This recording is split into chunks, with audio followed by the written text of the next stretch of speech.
என் வீட்டுக்கு நான் ஒரே பொண்ணு. எனக்கு ஒரு அண்ணன் இருக்காங்க. நான் என் அம்மா, அப்பாவுக்கு மட்டும் குழந்தை கிடையாது. என் அண்ணனுக்கும் நான் குழந்தை மாதிரி தான். என்ன அவ்வளோ செல்லமா வளர்த்தாங்க. நான் கேட்கறது எல்லாம் வாங்கி தருவாங்க. என் அம்மாவுக்கு ஒரு அக்கா இருக்காங்க, என் பெரியம்மா.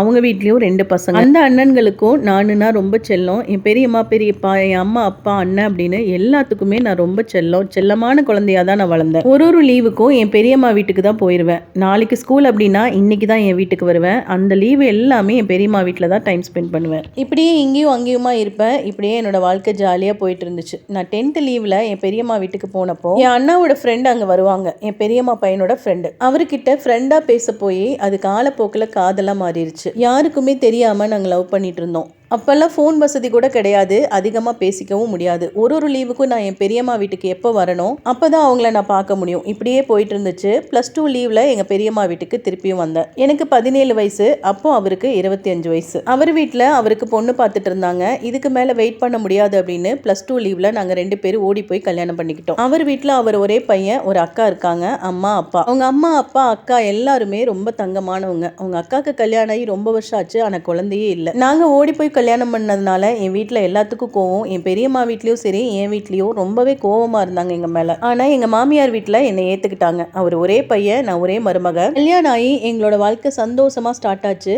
இதோட கண்டினியூஷன் நாளைக்கு பார்க்கலாம்.